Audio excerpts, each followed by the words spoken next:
El Granma se concibió, bueno, hoy se llama Granma, pero ya nosotros desde Isla de Pino habíamos elaborado una estrategia de lucha. Incluía su parte política para demostrar que no había ningún tipo de solución pacífica en las condiciones existentes en nuestro país, bajo la dictadura de Batista. Pero teníamos que demostrarlo ante la opinión pública, para dejar bien sentado que si se iba a producir una guerra, no era por deseo de los revolucionarios, sino por una necesidad inevitable que imponían las condiciones políticas existentes en Cuba. Y en este sentido había mucho la influencia martiana. Tú sabes los enormes esfuerzos que él hizo para demostrar que la única salida que había a la independencia de Cuba era la lucha armada frente a las corrientes reformistas y las corrientes autonomistas.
Yo era un revolucionario que estaba comprometido con mi movimiento. Habíamos salido de Isla de Pinos, continuaban las mismas situaciones por las cuales nosotros habíamos atacado el Moncada y habíamos pasado 22 meses en Isla de Pino en presidio. Ya había salido Fidel para México, yo y otro grupo de compañeros, Raúl y otros, y decidí unirme con mis compañeros. Arranqué en el vapor, hablé con Yeye, le dije que me facilitara la manera de obtener el pasaporte. Ya trabajaba en un bufete de José Manuel Gutiérrez. Me pidieron mi pasaporte, hice algunas incursiones para conseguir la plata para poder ir. Hablé con el viejo mío. El primero que me prestó dinero fue él, para que me fuera. Otros compañeros y reunimos unos cuantos dólares. Nos fuimos el compañero Adrián López, el gallego que le dicen, y un compañero difunto que murió aquí en el desembarco, el compañero Cabrera. Nos fuimos entramos por Veracruz. De Veracruz llegamos por tren a México, Distrito Federal. Y te voy a hablar con franqueza y te voy a decir una cuestión que toda mi vida la he experimentado y no sería honrado si no la dijera. Me sentí por primera vez en México como un ser humano.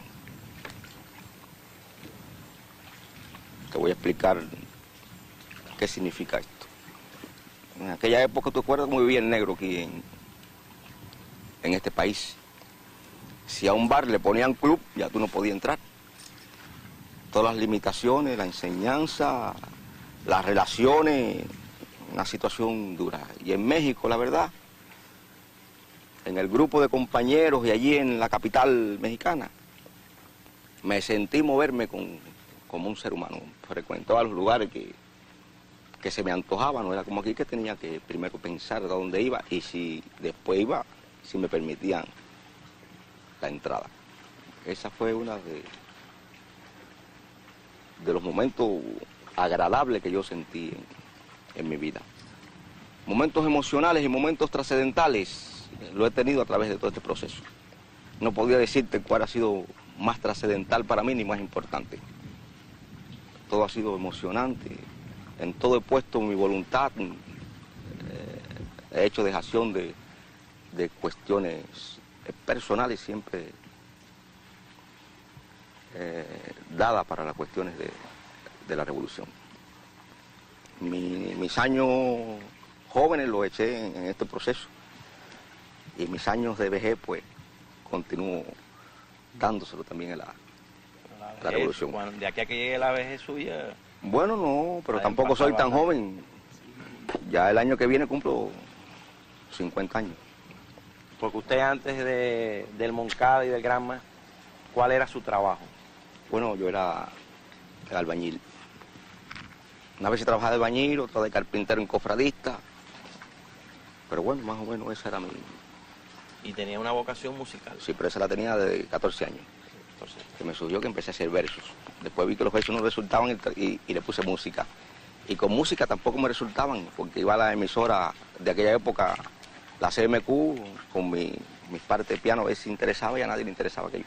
O sea, que tuvo que llegar el proceso revolucionario inclusive para que yo me conociera yo como autor.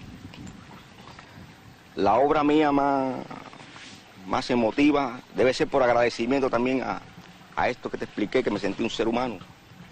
Fue dedicada a una mujer en México, Guadalupe. Ahí dije de las cosas de ella y de las cosas que me habían influido para hacer aquella canción en ese país. Y ahora es dedicada no a aquella mexicana, sino a todas las mexicanas y a México.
Ya Martí, en 1895, señaló el peligro que se cernía sobre América y llamó al imperialismo por su nombre, imperialismo.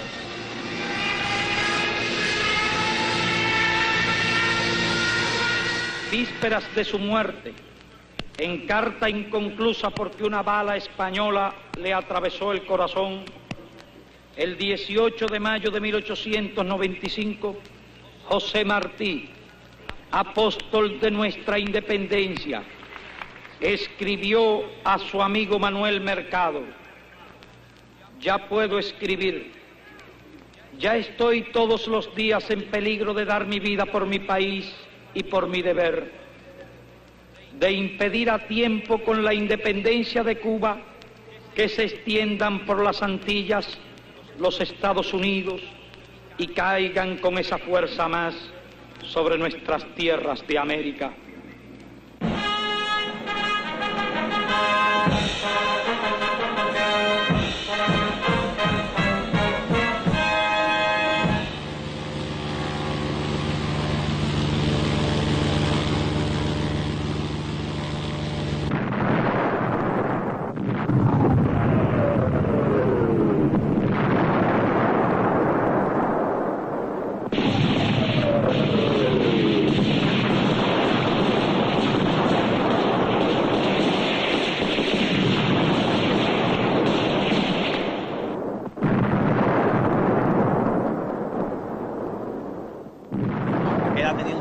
Yo tenía 13 años.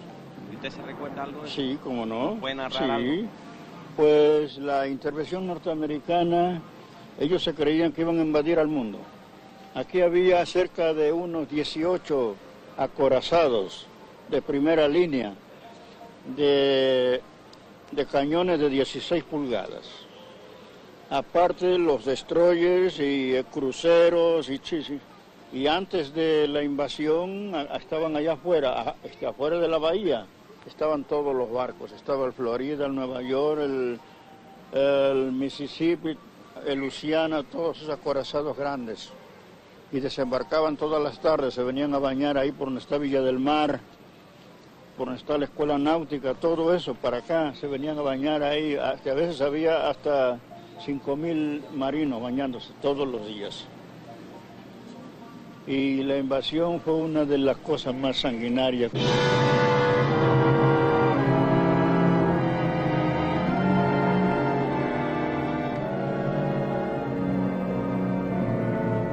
«67 años antes, en 1847, estos muros serían testigos de la primera invasión yanqui a Veracruz.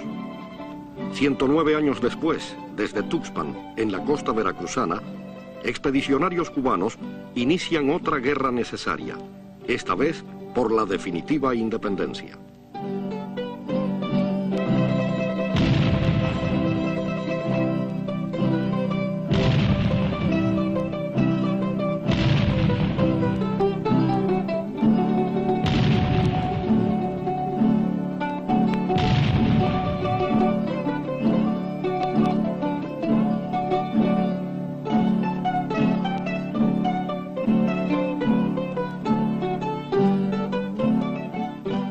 El 10 de octubre de 1955, en el Monumento a los Niños Héroes de Chapultepec, Fidel expresó que aquella hazaña llevada a cabo contra el imperialismo que imponía sus garras sobre toda la América, no solo guiaba el decoro y la dignidad del pueblo de México, sino también la dignidad y el decoro de toda América.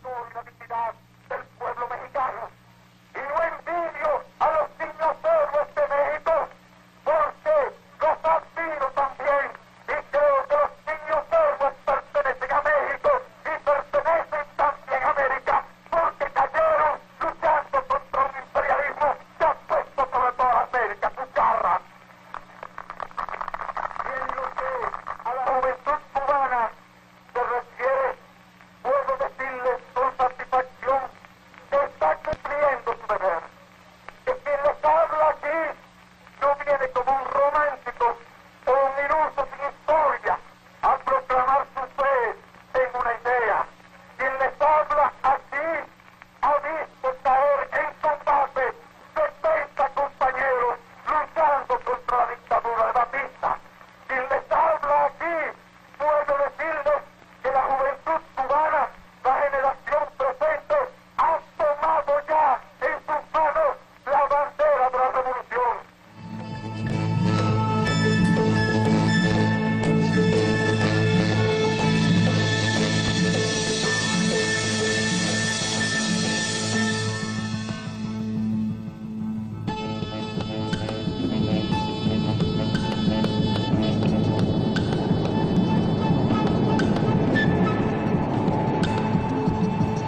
Moncada y del cuartel Bayán.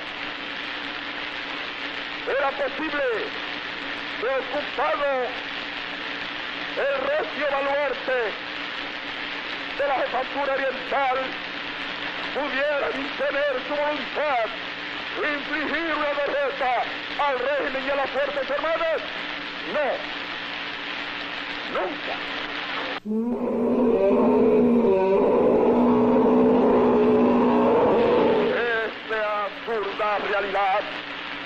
Esta absurda realidad que parece más bien una sangrienta pesadilla ha sucedido en el día de ayer en la provincia oriental.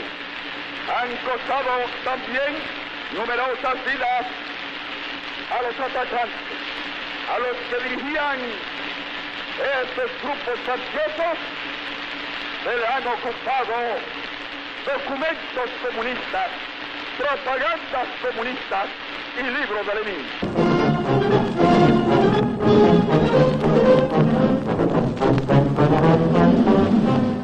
Churchill y Truman fueron las mentes diabólicas que crearon la Guerra Fría, que, instrumentada por Foster Dulles y la histeria anticomunista, desató una feroz persecución contra intelectuales, científicos, artistas, y que cobró sus primeras víctimas en el horrendo crimen de los esposos Rosenberg.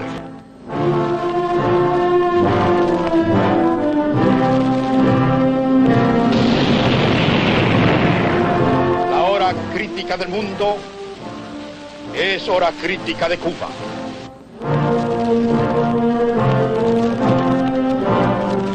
Por el bienestar de todas las familias, por la paz de la nación, por Cuba y por el pueblo. Salud. Salud.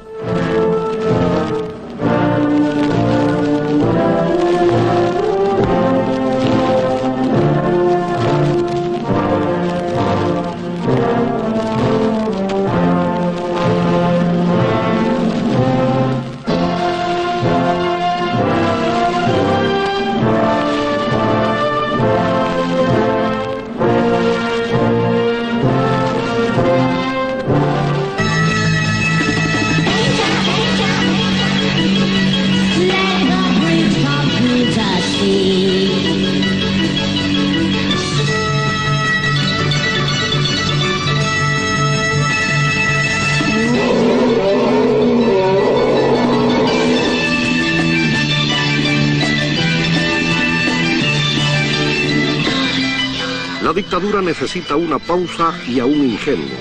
Para ello cita a don Cosme. Pero la mediación, la Sociedad de Amigos de la República y la democracia representativa son vencidas por el cuartelazo.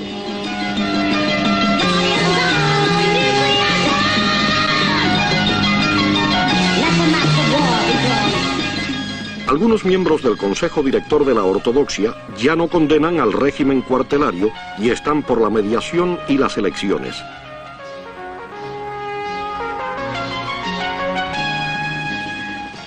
Mientras con el doctor Márquez Sterling, que quiere ir a la línea política, se mantiene una actitud crítica, dura y severa cuando se trata del señor Fidel Castro, que desacata por completo la línea de la ortodoxia. Se tratan de poner todos los paliativos, todas las benevolencias, porque efectivamente hay un fenómeno que la ortodoxia no puede ocultar. Sin haber tenido coraje, pensamiento y decisión para tomar la lideratura del país, le teme a aquel recién llegado que ahora se proclama contrario al acatamiento de la línea del partido. Estas cosas debemos seguirlas discutiendo. Muchas gracias y muy buenas tardes, amigos televidentes.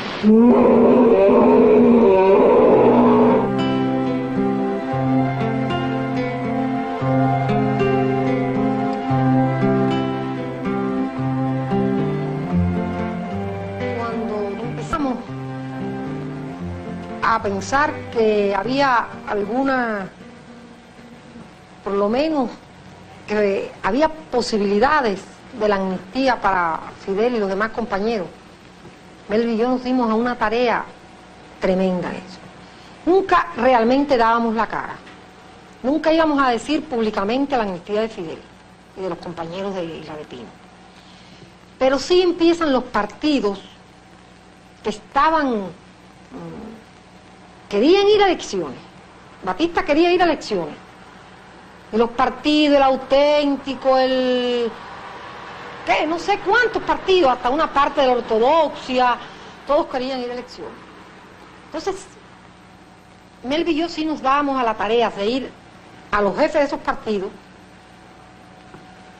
y decirle que qué pensaban, y cuando decían, no, vamos a elecciones y después enseguida le damos la amnistía a Fidel. Entonces, le decíamos que nosotros no podíamos hablar de elecciones sin saber que Fidel estuviera en la calle, porque Fidel era el que tenía que decir y estar en la calle para eso. Pero también había muchos grupos, como el MNR, donde ahí conocemos a Armando Jari, a Faustino Pérez.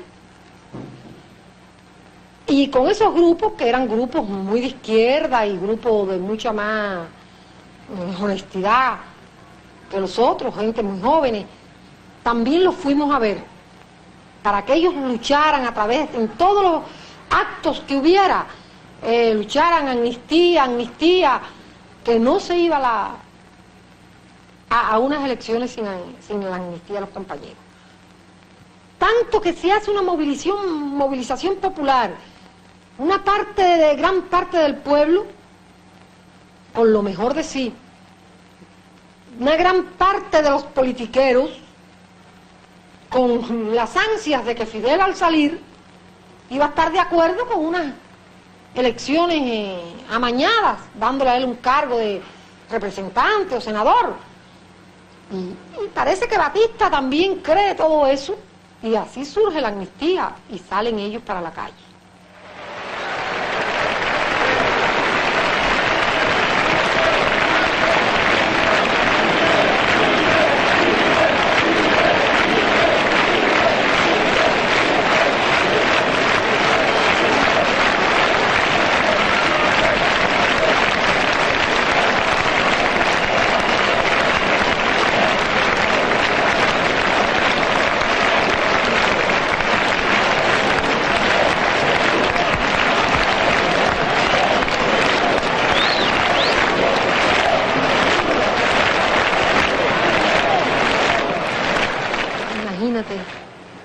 Cuando Fidel nos hizo así, desde lejos,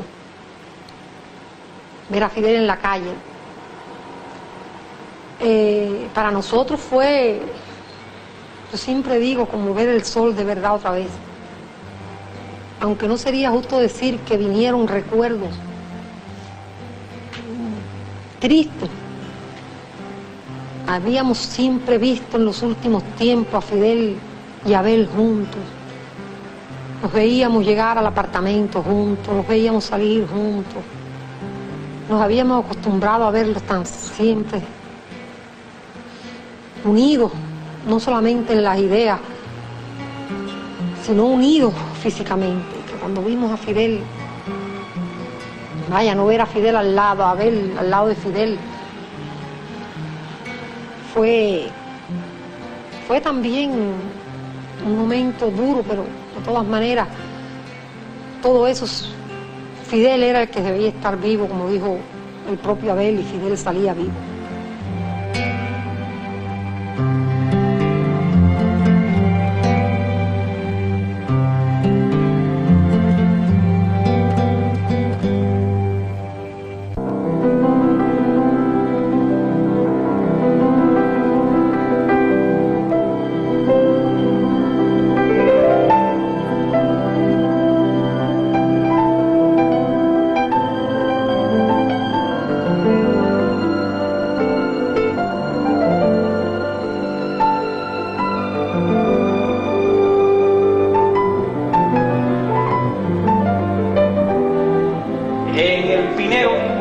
Venía un grupo de compañeros, los moncadistas y otros compañeros más. Allí ellos toman el acuerdo planteado por Fidel de ya constituir un movimiento a partir de la acción de Moncada, y constituir un movimiento que plantean llamarle el Movimiento 26 de Junio. Yo recuerdo que en aquella ocasión Fidel vivía en una casa un apartamento que está en los altos del Jardín Le Pentén, ahí en la calle 23. Recuerdo que aquella casa era un hervidero en entre salida de gente, la gente venía, dirigentes de la oposición novatista. Hay que ver que Fidel, cuando va antes de ir a Moncada, no tenía esa autoridad política. Sale de Moncada con una autoridad política, sale en virtud de la amnistía y se convierte allí en una figura política importantísima, pudiéramos decir, ya en el país. Y los compañeros que del Moncada, el grupo del Moncada, arrastran una gran fuerza política, emotiva, en la juventud y en amplios sectores populares. En esas condiciones, Fidel empieza a hablar con distintas figuras y con distintos compañeros que teníamos responsabilidades o que estábamos trabajando en algunas de las organizaciones que se oponían a Batista. Nosotros, particularmente, yo pertenecía, junto con Faustino Pérez y otro compañero, al Movimiento Nacional Revolucionario que dirigía un profesor llamado Rafael García Bárcena, un hombre de ideas democráticas y un hombre muy honesto. Y recuerdo que Fidel nos plantea ir a tener una conversación con el profesor Bárcena para tratar de unir todos los elementos revolucionarios, todos los elementos de carácter revolucionario, insurreccional, con posiciones de lucha insurreccional específicamente contra Batista y todos los factores que fueran factibles unirse en aquellas coyunturas. Y fuimos a una entrevista con Bárcena, creo que allí estuvo el compañero Faustino, Bárcena, Fidel y yo, no recuerdo si había un compañero más, es posible que hubiera habido otro compañero más, y por allá por una casa en la calle, en el barrio de la Sierra, por allá.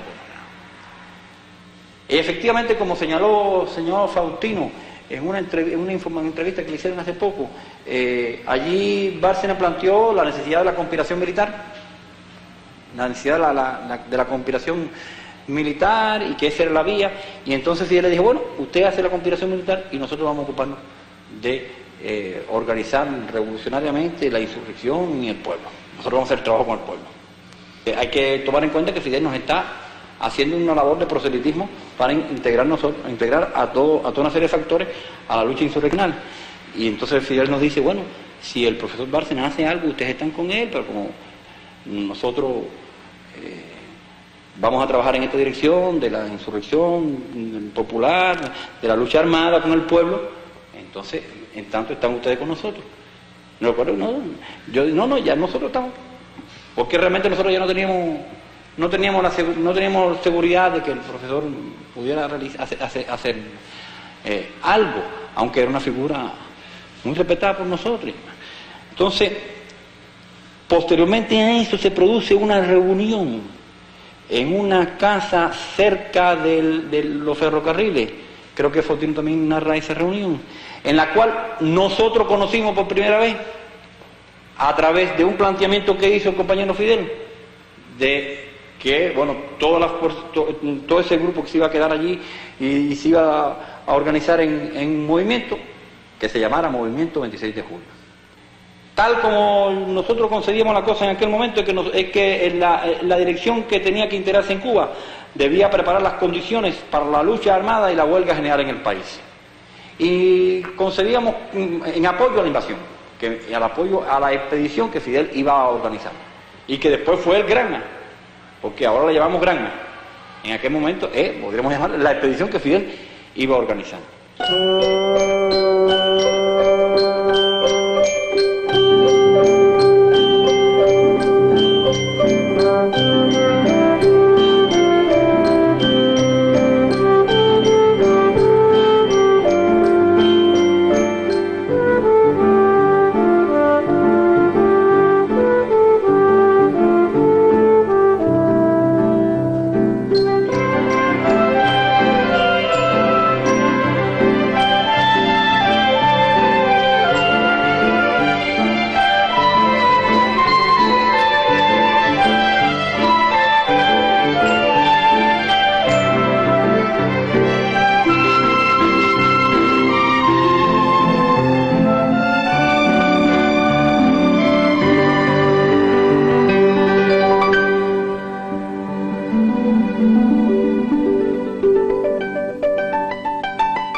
también eres editor. Sí, también soy editor y impresor por descendencia, porque mi abuelo fue impresor, muy famoso aquí en México, porque él publicó los corridos, canciones, y atacó al porfiriato y a muchas gentes que hemos tenido malas aquí en México.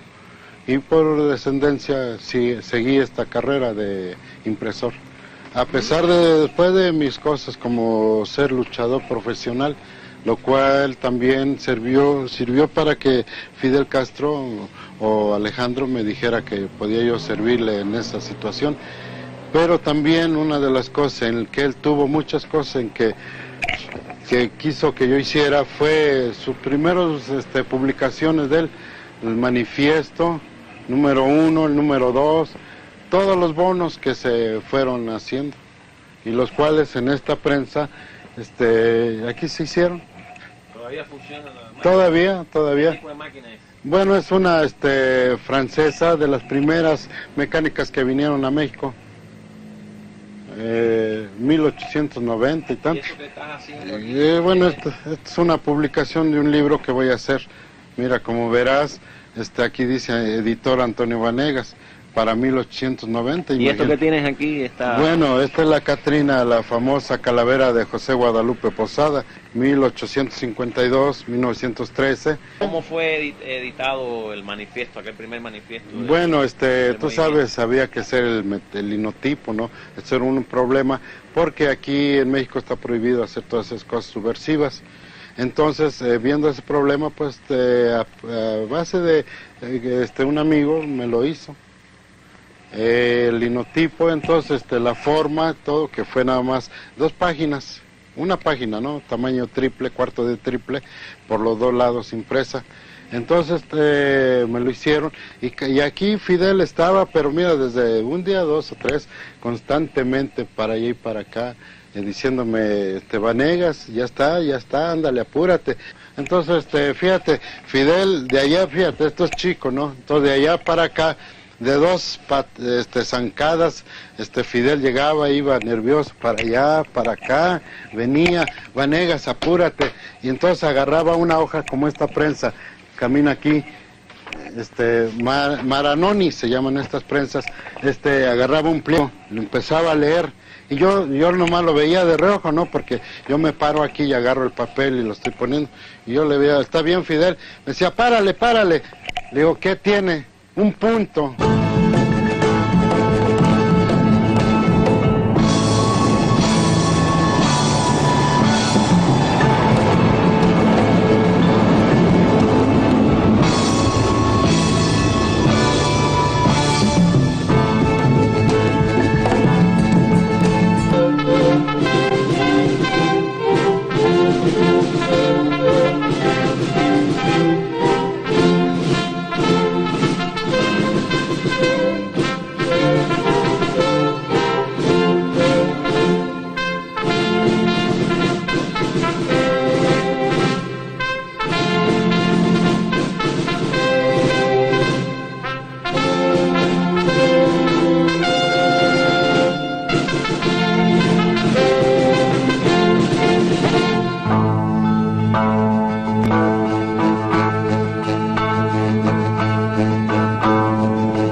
Toma 3, lugar donde tiraban con ametralladora y pistola. Don Vicente. Sí, mándeme, señor. ¿Se recuerda usted qué tiro practicaban ahí? ¿Cómo no? Pistola y probar las ametralladoras, las pistolas automáticas, todo eso probaban aquí en este tiro de 50 metros, que es el de 50 metros. Y aquí pues venían todos los muchachos a tirar aquí. ¿Usted se acuerda de todas las cosas que nosotros poníamos para...? ¿Cómo no? ¿Qué no poníamos? Me recordar los platos. ¿Se acuerda de los platos? Poníamos unos a 500 metros hasta allá, otros a 400. Pero 500 metros eran hasta allá. Allá los podía Fidel, allá en aquel bordo que viste. ¿Por dónde van la gente? Donde está aquella torre. No, sí, no, no, yo más estaba- allá. Donde sí, está sí. aquellas torres. Sí, yo me Para acuerdo. abajo hay unos, ahí los poníamos, los platos. Y luego los bajaba para acá, dice, ahora bájamelo aquí a 400 metros. Y luego ¿se acuerda de los puercos que nos soltaban? Los puercos esos los corríamos a 400 metros también. Los soltábamos ahí.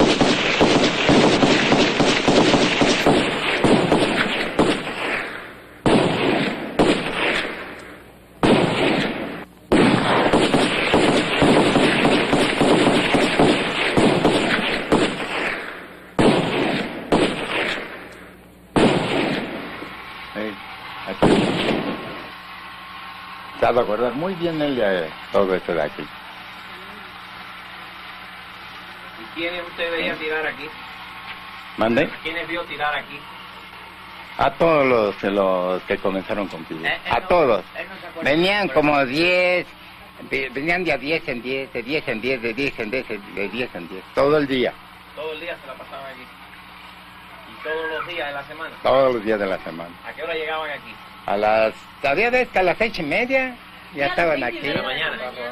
¿Y estaban hasta qué hora? Hasta las 8 de la noche, 7, 6, por ahí así.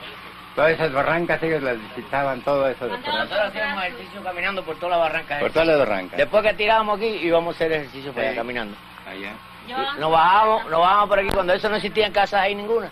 Todo era cerro, Sí, entonces todo bajábamos. era llanura, todo era llanura. Todo era Bajábamos y subíamos hasta la Roma que era. ¿Cómo se llamaba el campo este? campo de los gamitos. Nosotros los fundamos.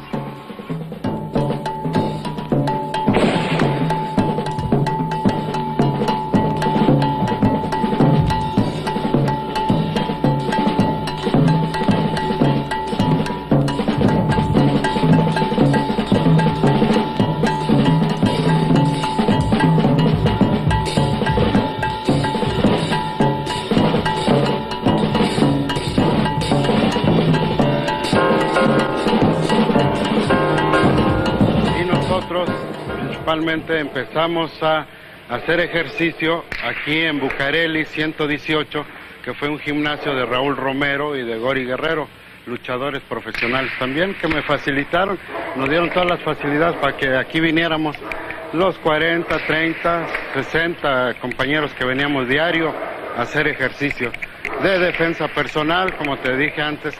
Eso tuvimos que hacerlo, una defensa personal y adquirir una técnica y una cosa pues moral y física para el desenvolvimiento mejor de su cometido. Entre los compañeros que veníamos era el Che Guevara, Ernesto, que a pesar de su asma era uno de los primeros que siempre sobresalía en todos los ejercicios. Pepe Smith, Julito Díaz, Calixto García, Cándido González, Camilo Cienfuegos, Raúl Castro, bueno, tantos compañeros, Juan Almeida, Ramiro Valdés, Chuchú Reyes, Chuchú Montané, todos. Y luego echar maromas, la defensa personal, cómo desarmar a una gente sin llegar a matarla, no, nada más lastimarla por el momento. Y luego, el siguiente paso fue las caminatas que se hicieron, que entonces a eso se les llevaba a los cerros del Chiquihuite, allá por la villa, al norte de México, a caminar, le dábamos rueda, vuelta al cerro y bajábamos por Tlalnepantla.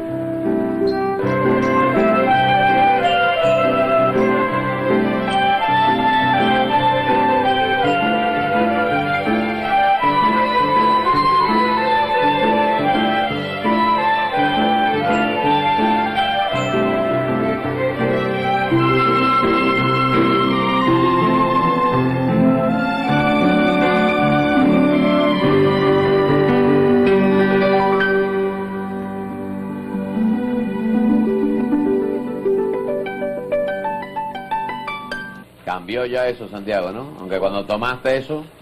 No, lo que ha cambiado es la carretera. En el 71 esa carretera estaba así. En el 75 hicieron una carretera nueva y ya pasan voces por ahí, guagua. Pero la casa es la misma. ¿Y este es el viejito? Y ese es el viejito, ya se murió. ¿Y el de los gamitos se murió ya también? También. Todos se van muriendo. Don Erasmo Rivera, ese es el nombre suyo y apellido. El mío. ¿Cuántos años hace que usted vive aquí? Pues hace 40 años. 40 años. ¿Siempre aquí? Siempre aquí. Ya es una vida completa. Completa, sí, sí. ¿Y cómo fue que conoció usted a Raulito? Y al Che. Y al Che y a todos esos señores, pues vinieron un día por aquí.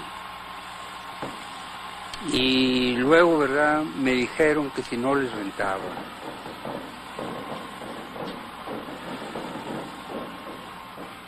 Y después, ¿verdad? Pues entramos en pláticas. Vino el general Alberto Gallo, ¿verdad? Y pues ya entramos en conversación. Allí había una cocina. Exactamente. Por ahí estaba la mesa. Por ahí estaba la mesa. ¿Se acuerda? Sí, como está igual. Este rancho funcionó como centro de entrenamiento de un grupo de más de 40 futuros expedicionarios. Aquí recibían clases teóricas del general español republicano Alberto Bayo. Detectado por la Policía Federal Mexicana, fue ocupado y detenidos, entre otros, Che Guevara, Ciro Redondo y Cándido González.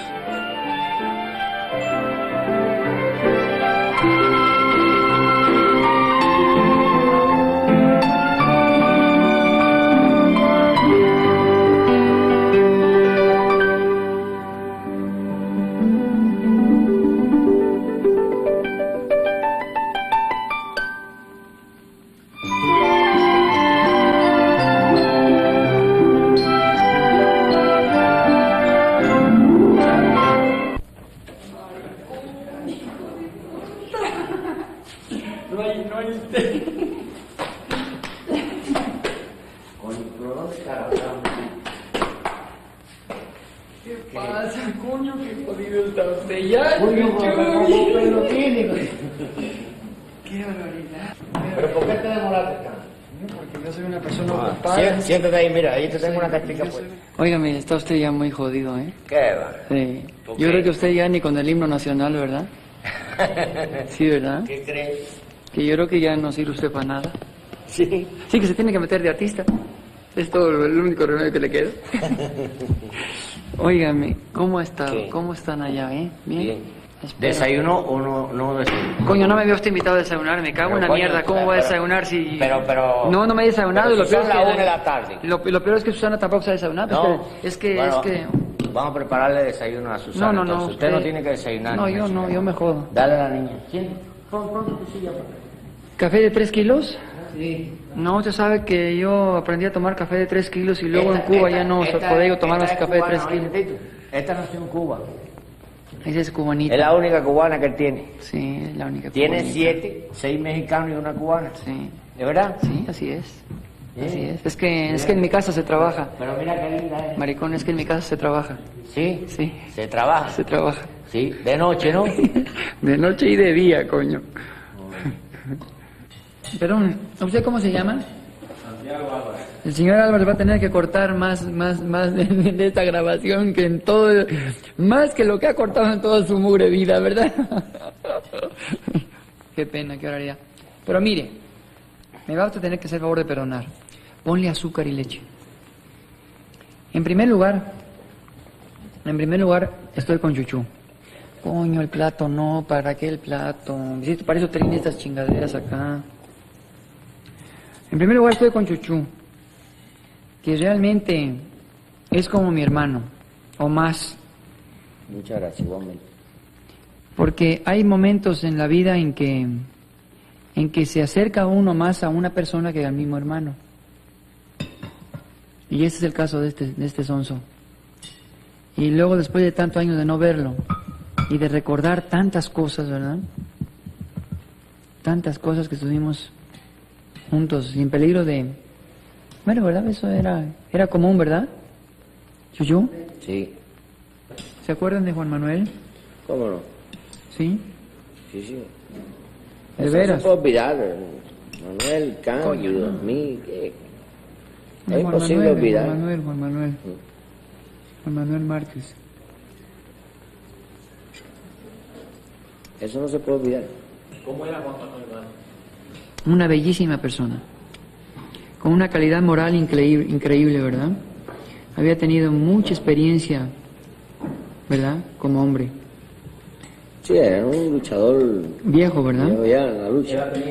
Era grande, ¿verdad? Era un poco mayor que nosotros, ¿verdad? Sí, él me llevaba a mí creo que 4 o 5 años. Sí, era grande, y era una persona... Estuviera hoy, cuando aquello sí. Era todo un hombre, todo un caballero. Fíjese usted que que una de las condiciones que yo le puse a Alejandro, a Fidel, era no tratar nada más que con él.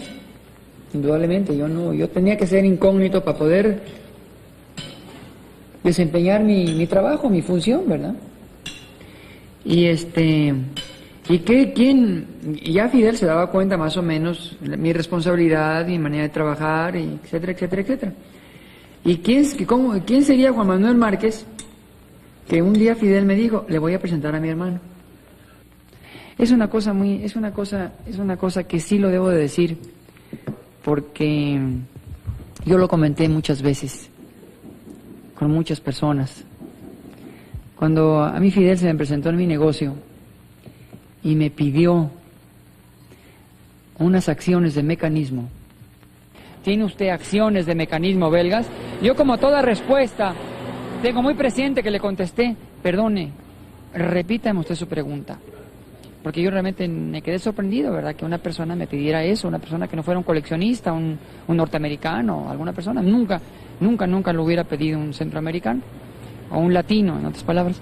Y Fidel me repitió su pregunta con las mismas palabras. Exactamente repitiendo las mismas palabras me dijo, ¿tiene usted acciones de mecanismos belgas? Y yo me quedé más sorprendido. Y entonces, como toda respuesta, le volví a decir, mire, tenga usted la bondad de pasar aquí a mi privado.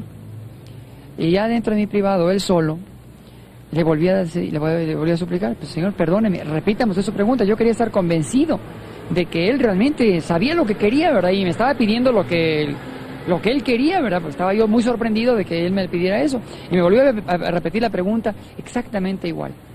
¿Tiene usted acciones de mecanismos? Indudablemente que él haber pensado que yo estaba, o loco, ¿verdad? O que, en fin, no me puedo imaginar qué pudo haber pensado. Lo que sí recuerdo que él me repitió la misma pregunta, exactamente igual. Entonces yo me acuerdo muy bien lo que le contesté, porque para mí fue el principio de toda mi labor, mi pequeña colaboración a la revolución. Yo me acuerdo muy bien lo que le contesté. Le dije, mire usted, señor, yo no sé quién sea usted ni me interesa, pero si usted quiere, yo lo ayudo. Es que un Fidel cada 2000 años. Si acaso. Si acaso. Y eso lo estoy diciendo hoy, pero yo lo pensé hace muchos años, cuando lo conocí. Cuando era Alejandro. Cuando era Alejandro. Cuando usted no sabía que era Fidel. No, ¿qué carajos iba yo a saber que era Fidel? Hay una toma que van a tomar, donde se cerró la operación del gramo. El edificio ese. Muy importante, ¿eh? Sí.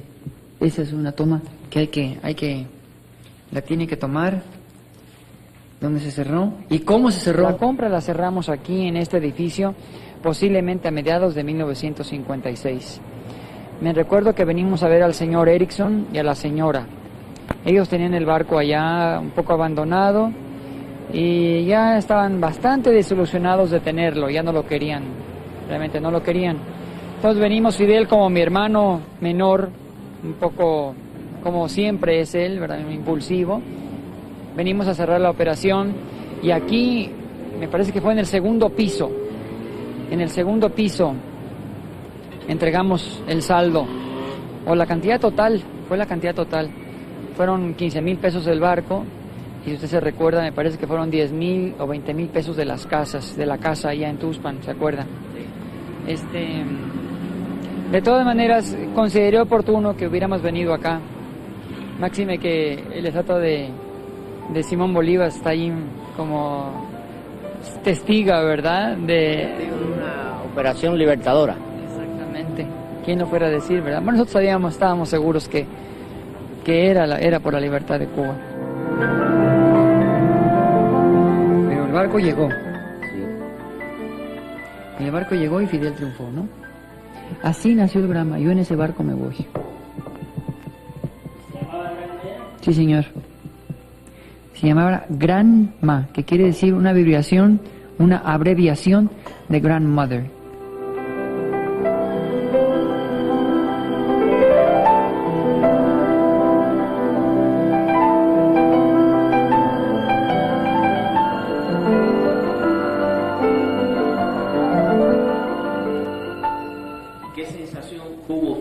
Cuando le dijeron que usted no podía ir en la expedición del Gran Macú? Le voy a hablar con toda franqueza. Yo soy un individuo que creo y que quiero creer y que me entrego y que me gusta entregarme. Al fin y al cabo, no sé qué tan humanos seamos, pero mientras estamos aquí y que no vamos a estar en ningún otro lado, ¿verdad? Pues tenemos que estar lo mejor que se pueda, ¿no? Aquí decimos que hay que sacarle partido a la vida antes que la vida lo parta a uno, ¿no? Y yo le saco mejor partido a la vida platicando con Chuchú que estando solo. Entonces, para poder platicar con Chuchú, pues necesito ganarme a Chuchú, entregarme a Chuchú, ser amigo de Chuchú. Entonces yo me entregué a Fidel. Fidel me podía haber dicho ese día, tírese de un edificio. Caray, yo creo que es lo correcto, ¿verdad? No a ese grado, porque uno se entrega y sabe a quién lo hace, no lo hace uno a cualquiera. Cuando Fidel me dijo, como hubiera dicho cualquier otra cosa, váyase nadando a Cuba, ¿verdad? Lo hubiera yo hecho, porque él sabía que yo lo podía hacer.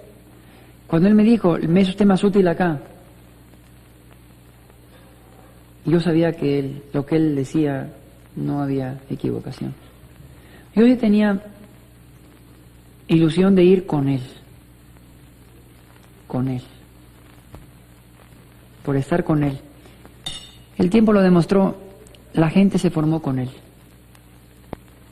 La gente de la sierra se formó al lado de él.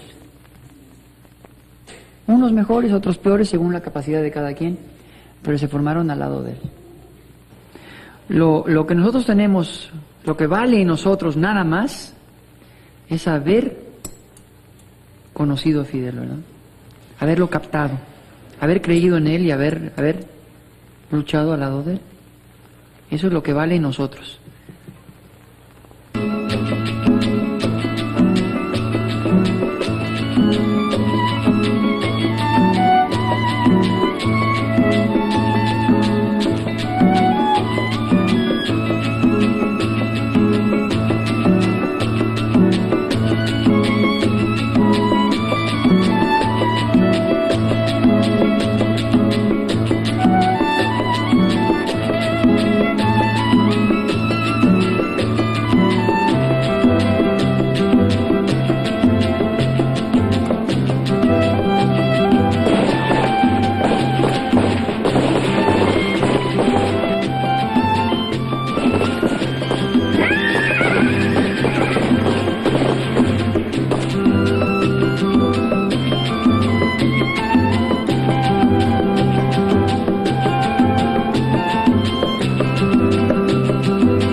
En esta región venía mucha gente a tirarle al venado, a pescar, a tirarle al jabalí, inclusive a cortar leña. Y oían la balacera que tenían ustedes allá donde estaban practicando.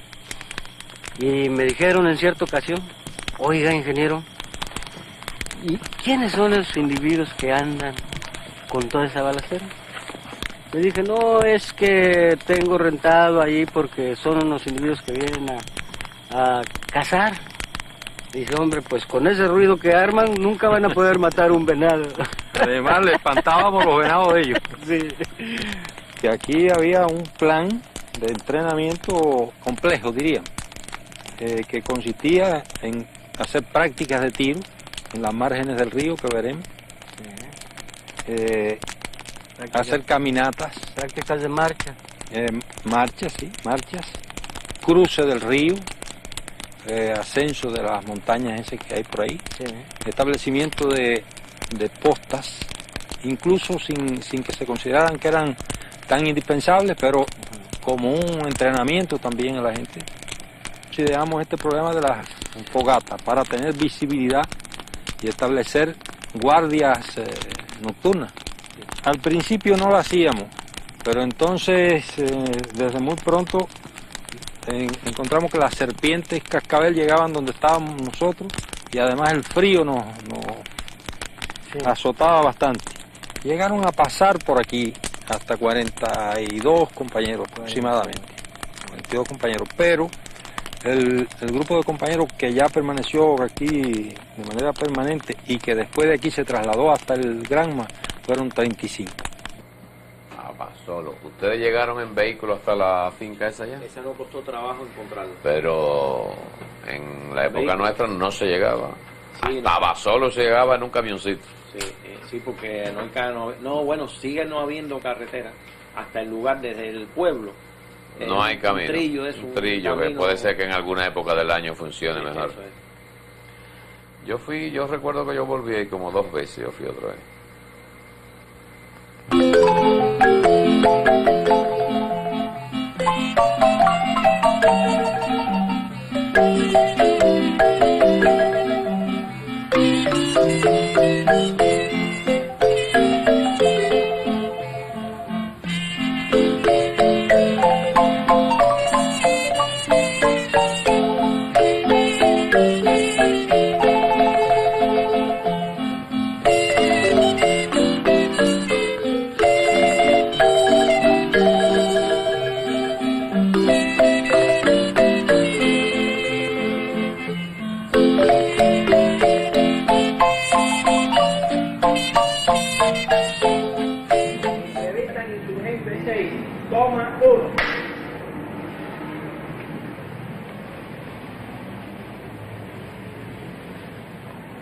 Este es Insurgente 6.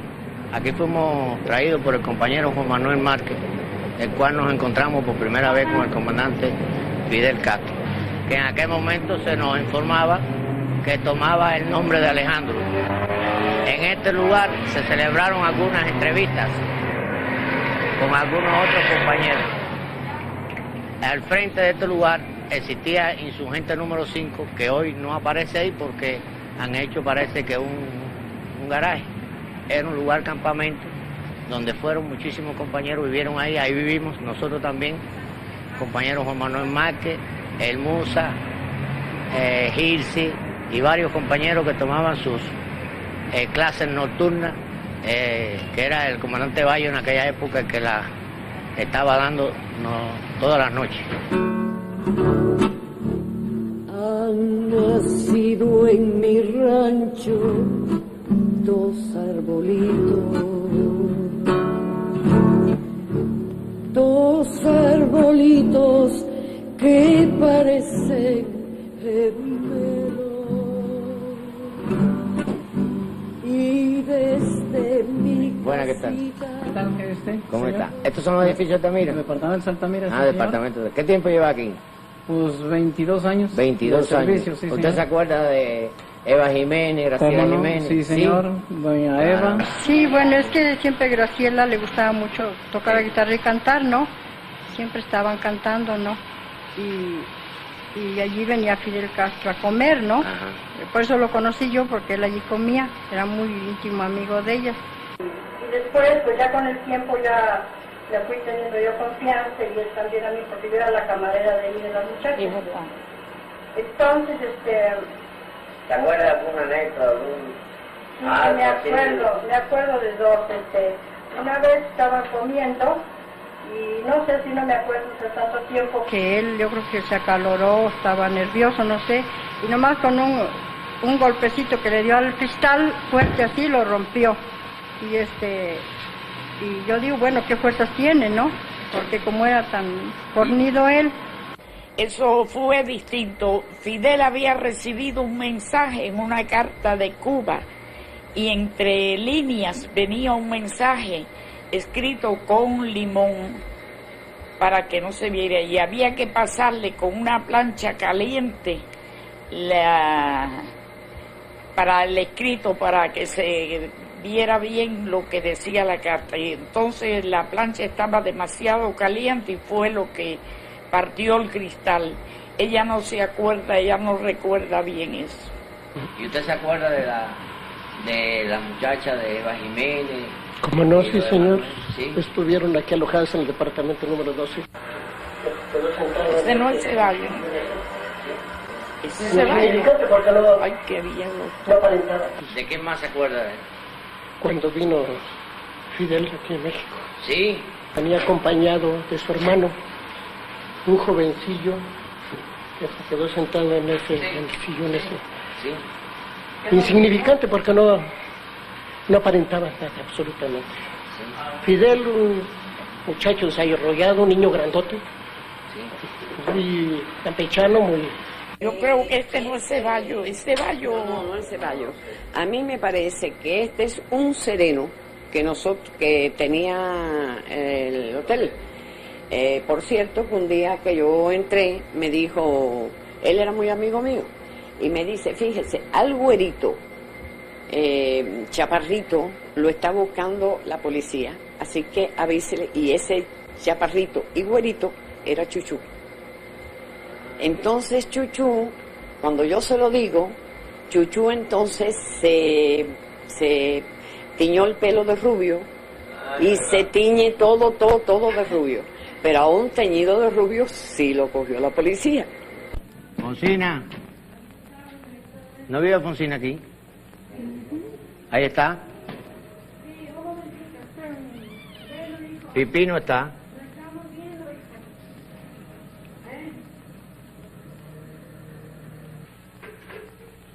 Bueno, Alfonsina no está. Aquí estoy. Caramba. Pero no te acuerdas. Hombre, qué bárbaro, Pero qué gorda tú estás. ¿Cómo te va, Chuchú? ¿Qué tal estás? Uy, ¿te acuerdas? Claro que sí, ¿cómo no me voy a acordar? Uy, pero qué gruesa tú estás. Señor, no me saque así sin... ¿Sin qué? Ay. Oye, ¿y tú quién eres? No, pero ven acá, muchacho. ¿De verdad? Oye, ¿y Pipí dónde anda? ¿Y a qué hora viene? No tarde en venir ahorita. ¿Sí? ¿Qué están haciendo aquí? Pues esto, estamos recordando los tiempos pasados. No me digas. Sí, todo. Ay, que me da mucho gusto verte, qué bárbaro. Tú ves que tu casa es histórica también. Pues yo digo Y tú eres parte de la historia de Cuba. Sí, ¿Eh? bueno, si quieres. Ah, es que tú eres parte de la historia nuestra. ¿Eh? Pues si lo reconocen así. Ah, pues sí. Sí. ¿Eh? Oye, ¿qué me cuentas de Almeida, de todos ellos? Pues de bien, Chucho Montaner, te mandan de un todo, abrazo. De Ya. Melba Hernández. Sí, Melba quería venir. ¿Y por qué no vino? Bueno, porque no podía venir todo el mundo. vinieron ustedes? Me mandaron a mí, sí. Ay, qué bueno, me da mucho gusto. ¿Y Fidel? De lo mejor. Qué bueno, De lo mejor está. qué bueno. ¿Y Raúl? Bien, También está por allá. bien. Ah, Sí, nosotros cómo nos han no. abandonado del todo. ¿Te acuerdas de las fiestecitas que se daban aquí? Pues sí, siempre fueron. El merengue aquel que bailábamos. ¿Tú ves? Los poquitos ratos que teníamos alegría casi los teníamos aquí. Los cafecitos aquellos que tú hacías. Todo lo que estuvieron haciendo aquí conmigo, todo el tiempo. Las tortillitas aquellas que tú traías. Todo el tiempo estuvieron aquí. Sí. Nosotros siempre estamos recordándolo. En una Navidad mandé tarjetas por todos lados. ¿Ves? Claro que pues a Fidel no le puedo mandar porque no sé dónde está. Ni a dónde se le dirige, ni nada, pero no voy a poner Fidel Castro Cuba, ¿no? Pues fíjate Porque que casi que le tienen que poner así, porque los mismos Fidel están a punto de Maicí que en el Cabo San Antonio. Sí, ya sé, que como recorre siempre. toda la isla. Bueno, ahí está ya. Esa es la señora de Benítez. Mira quién está aquí. ¿Quiénes son? Ay, caramba, pero siempre el Chuchú Reyes, qué gusto me da verte. ¿Y qué me estás entrevistando? ¿Qué me estás haciendo? ¿Qué me estás haciendo? Vinimos a saludarte. Qué bueno, qué Estamos gusto. recorriendo los lugares por donde estuvieron todos los compañeros. Qué bueno, me alegro, Chuchú. ¿Tú te acuerdas de todos los compañeros que estuvieron ¿Cómo aquí? no? ¿Cómo no me va a Sí. acordar? ¿De cuántos te acuerdas? A ver. De todos. Sí. ¿Pero cuánto, ven? Bueno, pues de los que convivían conmigo, con mi mamá, Camilo, el Che, tú, pues gran parte están muertos, ¿no? Almejeira, ¿quién otro? Cándido González, pero Cándido está muerto, mamá. Sí, bueno, no importa, fueron todos. Pues, ¿cuál otro? Ay, Faustino Pérez. ¿Cuál otro? Aldama, Almeida, ¿no? Sí. Todavía tengo buena memoria, ¿verdad? Pero tu mamá se acuerda de más. El Musa. Ah, Félix, el Musa. Te digo, pero yo dije que de algunos, algunos de los de mi aprecio estaban muertos.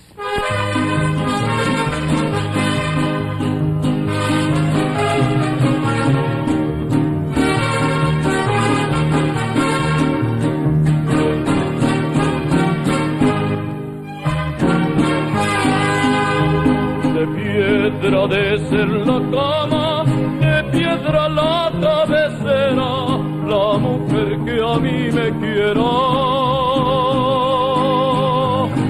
me ha de querer de a de veras, ay, ay, corazón, ¿por qué no ama? Subí a la sala del crimen, le pregunté al presidente que si es delito el quererte, que me sentencien a muerte. Ay, ay. Pues bueno, yo a Fidel le conocí desde que llegó aquí. Tenemos a Fidel, que a Raúl, que a Camilo, que a Che, en fin, a todos los componentes del barco, ¿no? El gran. Bueno, tuve la oportunidad de conocerlos a todos. Y aquí estaban todos los días, unos días llorando, otros días clamando, otros días acordándose de Cuba, otros días, en fin, ya sabe usted la gente que está así en estas condiciones, ¿no? ¿Usted conoce a María Antonia también? Bueno, como no la conocía a María Antonia. Y fue la madre de los cubanos, María Antonia. ¿Usted la conoce a María Antonia? ¿Y vienen de ahí ahora? Porque dijeron que estaban enfermos. No, pues todo hospitalizada, ¿no? La voz es la tuya. Cuando ellos venían aquí a su tienda. Sí. Fidel, me recuerdo en esta hora de muchas cosas, de cuando te conocí en casa de María Antonia, de cuando me propusiste venir, de toda la tensión de los preparativos. Un día pasaron preguntando a quién se debía avisar en caso de muerte, y la posibilidad real del hecho nos golpeó a todos. Después supimos que era cierto, que en una revolución se triunfa o se muere, si es verdadera. Usted que está ahí viendo la casa de Empara en 49 y la mención que hace el Che en la carta que le manda a Fidel cuando se va para Bolivia, ¿usted podría decirnos algo en los momentos en que Fidel conoció al Che en su casa? Bueno, se conocieron normalmente. Mira, Fidel, este es el Che. Mira, Ernesto Guevara, médico, argentino, que tal y cual. Y entonces, nada, se trataron normalmente, como dos personas que se conocen uno de antes, sí, de antes. Yo no sé si el Che visitaba la casa, una casa como de huéspedes, o vivía el Che también allí, porque fue antes de casarse con Hilda Gadea. Después se casaron ellos, al tiempo, no sé qué tiempo. Frente al Galveston, en ese edificio que tú me recuerdas ahora que el número 6, ahí con el tiempo llegamos a tener un apartamento también nosotros. Bueno, en ese edificio, debajo o cerquita de él, hay un restaurante. En ese restaurante, en el mes de julio del año 55, donde se sostiene esa entrevista entre Fidel y el Che, que yo participo, y es donde el Che decide unirse a nosotros. Por eso Fidel dice que el Che y yo fuimos los primeros en formar parte de la lista de los futuros expedicionarios. Entonces Fidel, donde primero para, pues llega en julio, es en el cuartico que yo tenía en el Galveston. Entonces yo me voy a casa de María Antonia, pero un cuartico muy chiquito, no cabíamos ni siquiera los dos. Continuamos. ¿Usted se acuerda a qué se dedicaba el Che en aquellos Sí, él estaba nombrado en el Hospital General de Médico, alergista del Hospital General. Alergista. Él en aquella época se dedicaba a buscar gatos, gatas, no gatos, porque él hacía un estudio de los ovarios de la gata, no sé qué lío ese tenía él, y los operaba. Yo era el ayudante del chef, ¿verdad? Y los dejaba caminando, que era lo más bonito del caso. Eso es una cosa tremenda. Hasta yo salía a buscarle gatos al chef. No, es que yo no tenía nombre. Ahora, si no le grabaste una mala palabra a María Antonia, será María Antonio. Tiene que volver a entrevistarse a María Antonia. Dice Raúl que tiene que decir. Y Juan Manuel de Estados Unidos fueron a Nueva York ellos a recaudar fondos y a buscar partidarios de la revolución, y dieron unos actos en Nueva York.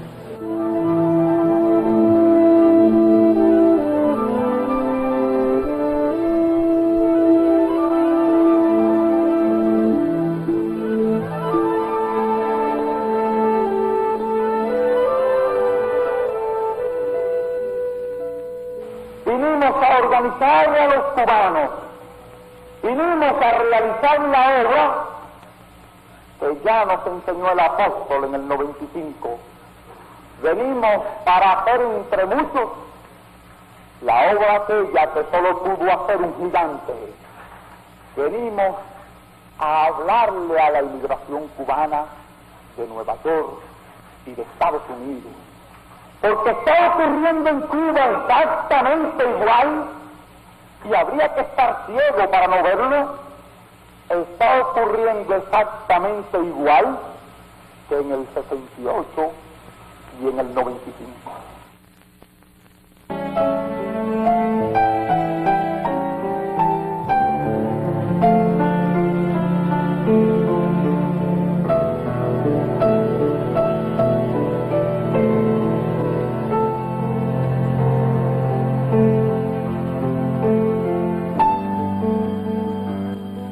Después pasaron a Miami, de Miami se fueron a Tampa, que fue cuando yo alcancé a Fidel en Tampa, porque habían rumores en México que andaban buscando a Fidel, parece que para balacear.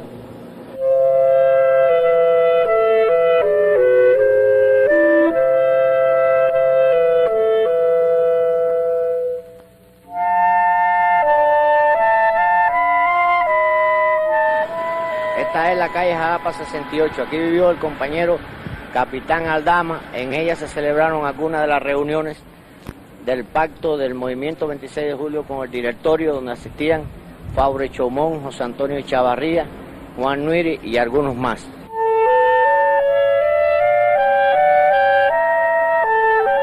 En los días que se firmó la Carta de Unidad con el directorio, en este hotel se hospedó Juan Pedro Calvó, Servía y Machadito. Yo acompañé una noche a Raúl y a Ñico, que vinieron a una entrevista con ellos, y a entregarle además un dinero para el regreso a Cuba. Se hospedaron en una de las habitaciones de arriba. Y la visita, el encuentro, la entrevista fue por la noche. ¿Y ahora de qué día fue? ¿Qué día fue esto? Fue en los días de que se firmó la Carta de la Unidad. ¿Por qué fueron detenidos? Porque nos siguieron la noche anterior a que me agarraran a mí. Habían seguido a Fidel y un federal lo denunció. A ellos los agarraron por la noche y a mí me fueron a buscar por la mañana.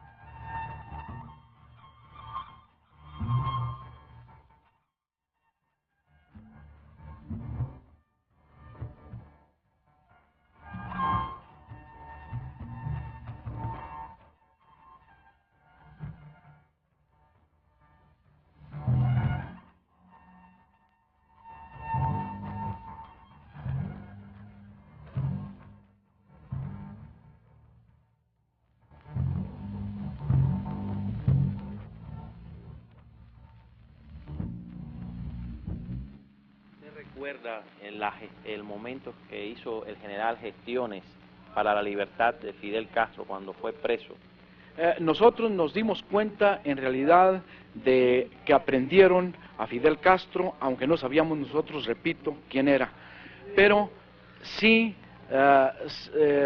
nos dimos cuenta de que el general hizo varias gestiones ante las autoridades de México para que fuera libertado, porque en realidad no tenían delito que perseguir en contra de esta persona, pero sí sabíamos perfectamente bien que se trataba de una persona que el general estimaba en mucho y lo aceptaba además porque platicaba con él y lo recibía en su casa. El general lo recibía en el despacho, en la oficina, platicaba con ellos, yo los veía entrar, pero les puedo confesar que no sabía yo de qué se trataba, ni los llegué a ver más que en grupo cuando abrían la puerta o cuando entraban o salían, o que algún ayudante me decía, se trata de unos muchachos cubanos de los que usted sabe, que están aquí clandestinamente, en fin, trabajando para la revolución. General, o la cercanía que tenía con usted, sí nos puede transmitir. Bueno, sí. A ese respecto sí les puedo decir de que el general siempre tuvo simpatía por ese grupo y sabía que llegarían al triunfo realmente. Eso sí les puedo yo decir. Que el general siempre confió en ellos, siempre decía que eran un grupo de muchachos idealistas, pero idealistas con fundamento, con convicciones, y que pronto se vería realmente el resultado de ellos. Sobre la austeridad, o mejor dicho, sobre la disciplina, no importa las circunstancias que nos encontremos, ya sea en un presidio con una disciplina rigurosa impuesta por el enemigo, ya sea en el exilio, ya sea en una prisión, cualquier lugar, la disciplina, sin la cual no puede haber nada. Una gran unidad, una gran hermandad entre todos nosotros, una gran austeridad. Después la guerra, que es el otro factor, presidio, exilio, la guerra, ¿no? Cualquiera de las tres cosas son de las tres que más unen a los hombres. Y la mayoría de nosotros pasamos por las tres. El grupo fundamental o fundador del ejército rebelde, del movimiento 26 de julio. Es difícil encontrarse en la historia del movimiento revolucionario una revolución triunfante con tantas adversidades gigantescas en sus mismos comienzos, que es la etapa más difícil de cualquier proceso. Lo que pudiéramos llamar nuestra Fernandina se dividió en varias etapas. En varias ocasiones nos fueron incautadas armas y equipo. Un golpe muy serio fue la ocupación del rancho Santa Rosa, que nos servía como campamento y lugar de entrenamiento, así como la casa de la compañera María Antonia González. Fidel y una veintena de compañeros fuimos detenidos y recluidos en prisión durante un mes. Al final, cuando en medio de contratiempos y tensiones nos aproximábamos a la hora de la partida, se produjo el último y uno de los más duros reveses en aquella etapa. 3 de las casas que nos servían como campamento fueron descubiertas. Aquí en Sierra Nevada 712 vivía Enio Leiva y Pedrito Miré. De aquí fue donde ellos cayeron presos y donde nos ocuparon la federal unas cuantas armas valiosas a nosotros. O por lo menos en una posposición del plan insurreccional, solo sirvió para hacer que Fidel se creciera aún más y decidiera salir a todo trance y sin más demora para Cuba.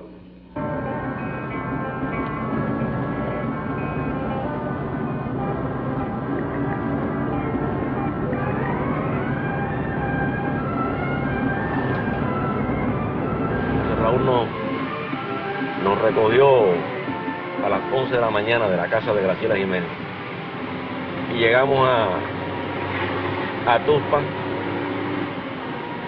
ya a caer la tarde, ya de noche.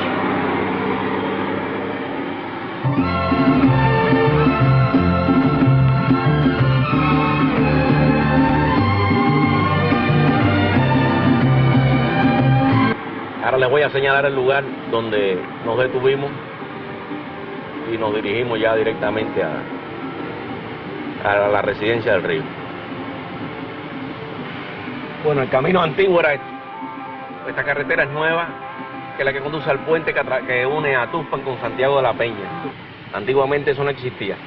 Nosotros llegamos aquí y continuamos por esta que era la única carretera hasta el punto donde le señalaron a Raúl que debíamos de bajar.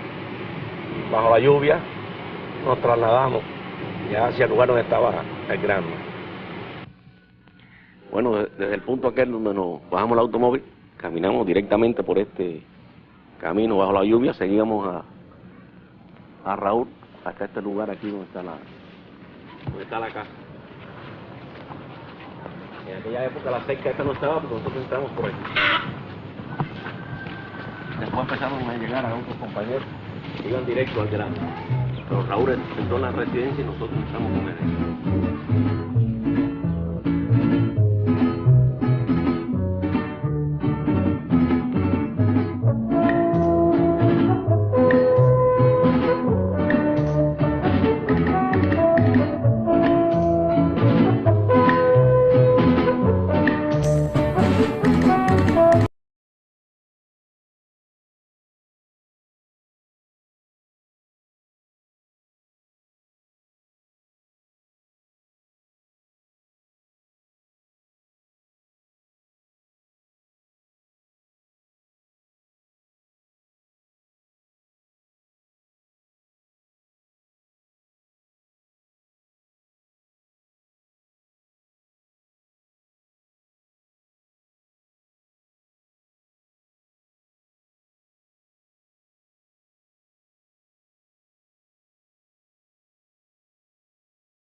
Cuando nosotros trasladábamos paquetes para el barco, sabíamos que estaban entrando compañeros porque los sentíamos por este camino. No sabíamos quiénes, ni de dónde, por lo menos yo no sabía dónde venían, ¿no? Y alguien los organizaba aquí porque iban al barco. Regresábamos con otro paquete y había un grupo mayor montado en el barco con medidas de que se metieran debajo de la cabina. Yo llegué un poco tarde, porque durante toda la tarde estuve que estar en la capitanía del puerto tratando de obtener el permiso para que el barco saliera. Había yo pretextado un viaje de paseo con algunos amigos, pero había mal tiempo y se avecinaba un norte y no querían darnos permiso de salir. Y no querían, y toda la tarde traté de conseguir el permiso. En definitiva me dijeron que hiciera yo lo que quisiera, pero que el permiso no me lo daban. Ya al final, después que los compañeros casi todos estaban en el barco, se dejó acercar a los compañeros, a algunos compañeros que se iban a quedar, que se quedaron. Incluso la compañera Melo Hernández llegó hasta aquí, y otros compañeros, que el Cuate también. Y aquí nos despedimos, diríamos, y arrancó el yate en esos momentos, cuando quedaron aquí una serie de compañeros. Debe haber sido triste para Melba quedarse aquí, esa decisión de quedarse. Ella insistió mucho en ir, pero una decisión de Fidel.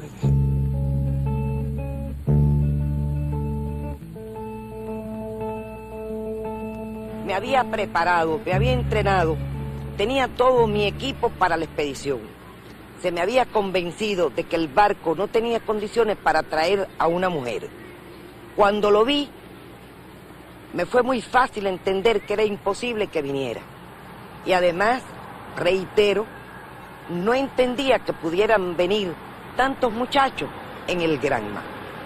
Al contestarnos Fidel, aceptamos, sin dudar, que venían cerca de 90 jóvenes en el barco. Sin embargo, Fidel nos habló con mucho optimismo. Nos dijo, no importa que seamos 90, no importa las dificultades que tiene el yate. Tú sabes que tenemos problemas con los motores, tú sabes que tenemos grandes problemas, pero el yate llega. el Granma llega a las costas de Cuba.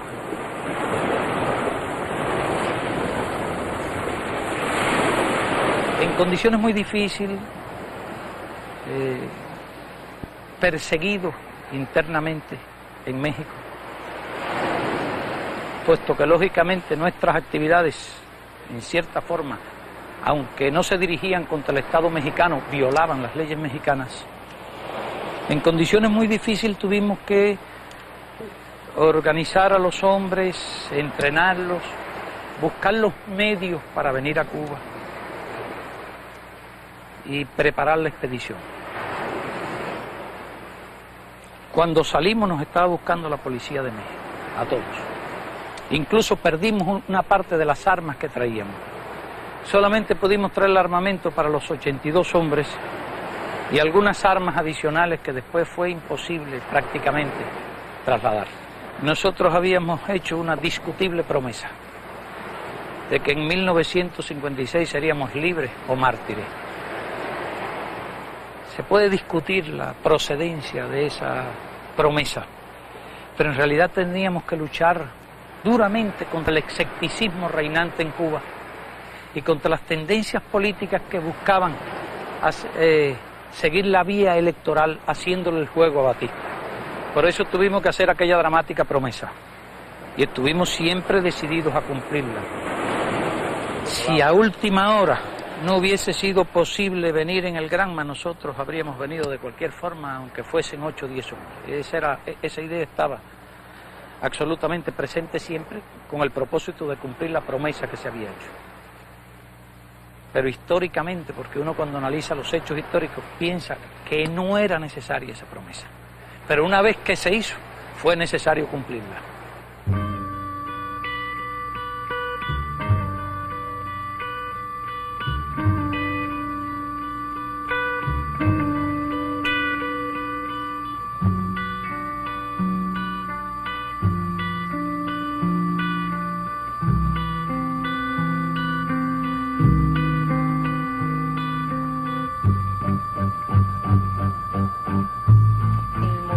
En esta zona de por aquí, en sí se basó en su base social fue obrera totalmente, ¿no? Obreros agrícolas y campesinos. Cuando se estaba estando ya en México, Fidel allí, el desembarco, nosotros teníamos la responsabilidad de apoyar el desembarco en esta zona de por aquí. Teníamos plano ya de todos los movimientos, aún de toda la parte del sur, de lo que eran el recorrido de las fragatas. Guillermo tenía una responsabilidad muy grande porque Guillermo fue de los campesinos que no se movilizó, sino que se quedó en el lugar donde él estaba, que era la parte ahí de Toro. Guillermo tuvo todo el tiempo allí, tan es así que al momento del desembarco fue el primero que tuvo contacto directamente con Fidel. Nos enteramos ahora por Luis Bay, que estuvo en Portugal después de haber caído la dictadura portuguesa, que allí habían aparecido una ficha de Fidel, Raúl, creo que Yeye y mía. Fue una cosa que nos llamó la atención, pero después hemos asociado que para el desembarco del Granma, antes de que Pedrito Miré se fuera para México, yo le llevé la carta náutica que había podido capturar en un barco portugués que había habido en Pilón, que habíamos visitado, y por mediación de mi papá se había hecho amistad con el capitán de allí, y pude sustraer la carta náutica de todas las profundidades de esta zona de ahí, de desembarco. Y después nos enteramos que había aparecido esa ficha allí, asociamos de que por ser una dictadura y otra, la CIA no ha nacido ahora, sino que la CIA era CIA, ¿no?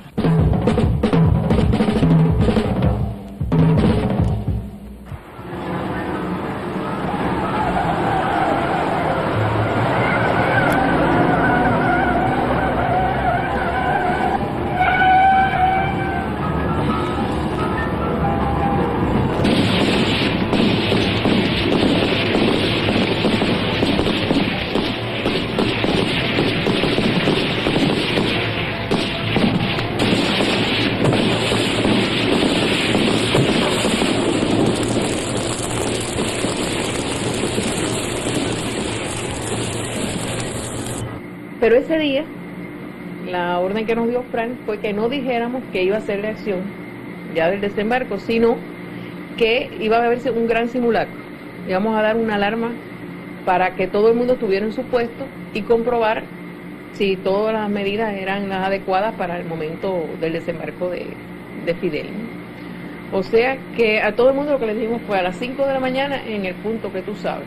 Llamamos por teléfono. A las 5 de la mañana en el punto que tú sabes. Porque se suponía que la acción, es decir, a las 7 estaba determinada ya que la acción iba a comenzar con el morterazo del cuartel Moncada, que iba a dar el aviso para todo el mundo. Pero de todas maneras sí se le había dicho a todo el mundo que a las 7, a todos los que iban a asaltar, que a las 7 en punto asaltaran, sonara o no el morterazo.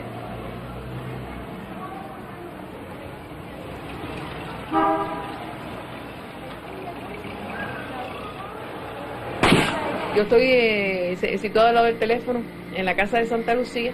Pepito nos llama por teléfono para decir que ya van a iniciar la acción, para decirle a Frank que ya van a iniciar, a las 7 en punto.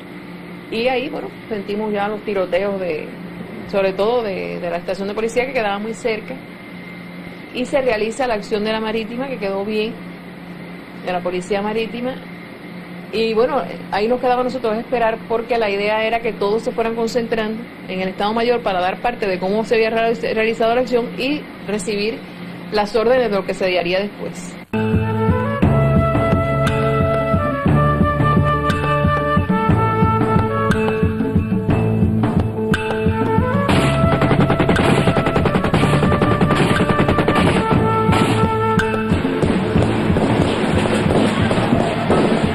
Nosotros nos encarábamos en el techo para ver lo poco que se podía ver desde allí, y vemos que está saliendo humo del techo, que se ha prendido la estación de policía, y también vemos, bueno, el Catalina está pasando todo el tiempo, incluso nos dicen bájense del techo, y empiezan a tirar algunos tiros para amedrentar.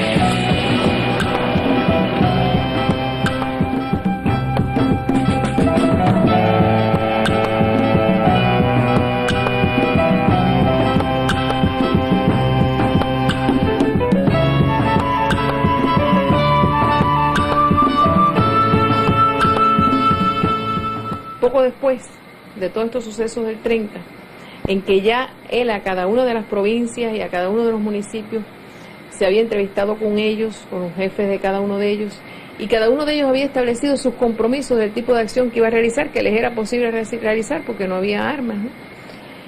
Él esos compromisos los había tomado al pie de la letra. Y después de los primeros contactos con Fidel, con los compañeros del ejército rebelde, y que se establecen los primeros contactos no ya personales, sino a través de los mensajes, él inmediatamente se dio a la tarea de ir por toda la isla, tomándole a cada uno el informe de qué acción había realizado, si no lo había realizado, por qué. Es decir, en una forma muy disciplinada fue exigiéndole a cada uno la responsabilidad por lo que se había comprometido antes del 30 de noviembre. Frank era extraordinariamente organizado, exigía disciplina de los compañeros, y en la formación de los compañeros se mezclaba esto que yo les decía a ustedes, sus características de maestro y de militar.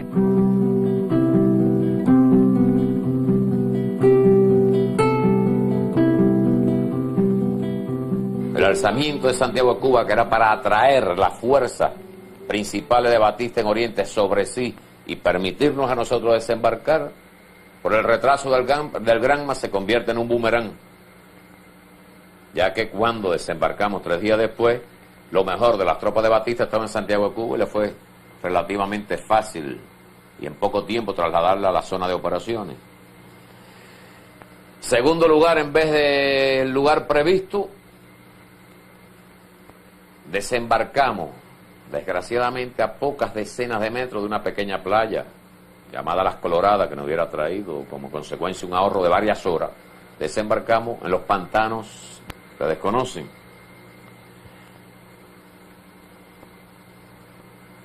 Allí recuerdo que mi pelotón fue el último en descender. El primer expedicionario en tirarse al agua fue René Rodríguez, que como era muy delgado, el agua le daba pecho y le decía a Fidel, ya de pie se puede caminar bien. Cuando se tiró Fidel, mucho más corpulento que él, Fidel se hundió en el lodo. El único bote que teníamos se bajó para poder ayudar a llevar los pocos metros que nos separaron de la costa, los pertrechos del personal, se hundió. Y mi pelotón fue el último en bajar.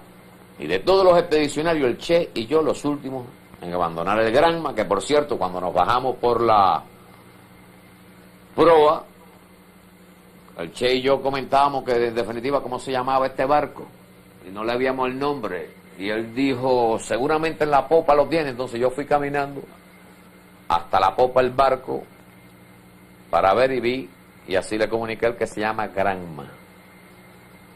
Entonces por primera vez ustedes saben cuando No se nos ocurrió, por lo menos a los que ignoraban, nunca habíamos visto el Granma, preguntar cómo se llamaba. Empezando porque algunos creían que era un barquito chiquito que nos iba a llevar al barco grande en el cual vendríamos a Cuba.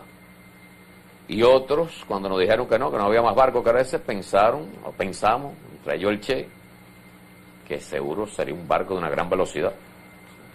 Y ya ustedes saben que por razón de la carga que traía, navegó a 6 o 7 nudos, por lo que hizo que el viaje se prolongara. Y un solo día de mar, era en invierno, un solo día de mar sereno. El resto fue bajo influencias de norte, grandes marejadas, tal extremo que llegando a Cuba, a Roque, una ola se lo llevó de la cubierta, por lo cual perdimos un buen tiempo. Y se hizo, se produjo el desembarco más tarde de lo planificado. Es decir, nuestro grupo mantuvo una moral muy alta, igual que los demás grupos, si no, no hubiéramos ido a la sierra. Creíamos que incluso Fidel estaba muerto. Íbamos a continuar la lucha, pero de esa intención, y que los hechos demostraron que la mantuvimos hasta que nos encontramos con Fidel, a que yo me fuera a creer que íbamos a ganar la guerra hay una distancia muy grande.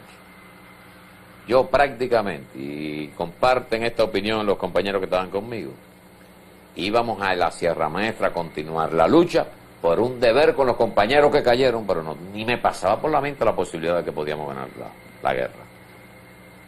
Me alegría es inmensa cuando me entero que Fidel está vivo, que está cerca donde yo acampo, allá en la finca de Hermes Cardero. Cuando hacemos contacto esa noche y viene ese abrazo con los compañeros y su famosa exclamación, con 7 fusiles, ahora sí que ganamos la guerra. Por eso yo llegué a la conclusión que Fidel se había vuelto loco. Y eso se lo vino a decir a él después que triunfamos. Esa es la victoria que siempre tuvo él y que en los meses posteriores supo inculcarnos a todos nosotros.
tú ves este mar donde estamos nosotros ahora,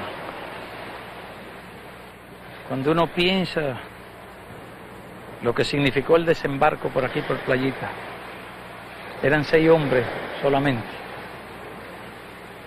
hace 81 años, el 11 de abril de 1895. El Moncada ocurre aproximadamente 58 años después. Abril, y el Granma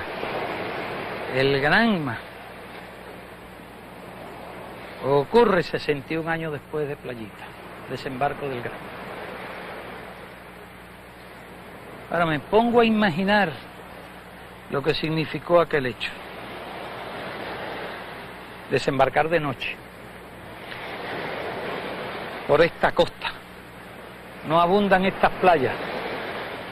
En el diario de Martí dicen que a las 7:30 se prepararon para desembarcar. Ya en aquella fecha era de noche. La noche era tormentosa. Martí dice que rumbaron mal. Llegaron aquí a las 10 de la noche. En una noche oscura. Me pregunto cómo pudieron encontrar esta playita. Porque indiscutiblemente en estas costas, en las zonas de rompiente fuerte y de roca, habría sido virtualmente imposible desembarcar. De puro milagro encontraron un rinconcito tan pequeño como este, que apenas tiene 80 metros, para desembarcar. Más allá hay una playita un poco mayor, pero después no se encuentran playas por estos lugares. Cuando veníamos en el helicóptero hacia acá, estábamos mirando la topografía del terreno. Son montañas ásperas, bastante secas, de una vegetación muy difícil de atravesar. Y me imagino lo que tiene que haber sido para Gómez y para Martí, y los demás expedicionarios, pero especialmente para Martí. Que Martí no tenía experiencia de la guerra. Que Martí no era un hombre físicamente fuerte. Que Martí había dedicado su vida a un trabajo de organización, a la creación literaria, a la creación política, era un intelectual. ¿Cómo habrían sido aquellos momentos y de dónde encontró fuerza a realizar una proeza semejante? Remar, desembarcar, cargar con su mochila, con su fusil, con sus 100 balas, caminar de noche por esos lugares donde nosotros con mucho trabajo hemos llegado de día, avanzar por todas esas montañas en aquellas condiciones es algo realmente increíble. Pero él mismo decía que precisamente de esas situaciones, de esa felicidad que el hombre encuentra cuando está realizando una tarea de esa naturaleza, es que saca fuerzas. Y él sacó fuerzas, y nunca se vio en todo el diario de Martí, jamás se ve una queja, sino todo era optimismo, todo era entusiasmo, todo era orgullo. Él decía que había dejado las cadenas que lo habían acompañado durante toda su vida en la lucha por la independencia de Cuba.